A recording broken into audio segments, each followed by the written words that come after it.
Bugün danışacağımız forma isə period forması adlanır. Period forması musiqi əsərlərində ən kiçik formalardan biridir. Yəni sadə bir hissə forma adlanır. Period forması bugün dünya musiqi tarixində ən çox yayılmış və ən çox istifadə edilmiş formalardan biridir. Period formasını gəlin tərkibinə baxaq. Period forması iki hissəyə bölünür. Birinci cümlə və ikinci cümlə. Cümlə öz daxilində iki yerə bölünür. Birinci fraza və ikinci fraza. Fraza yenə eyni formada öz daxilində iki yerə bölünür. Birinci motiv, ikinci motiv. Bəzi hallarda motiv iki yerə bölünür. Bu isə birinci submotiv və ikinci submotiv olaraq olur.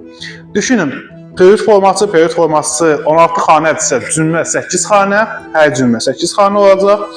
Fraza 4 xanə olacaq, hər frazadan söhbət gedir. Motiv 2 xanə olacaq, submotiv 1 xanə olacaq. Bəzən submotiv istifadə edilmir, bəzən isə istifadə olunur.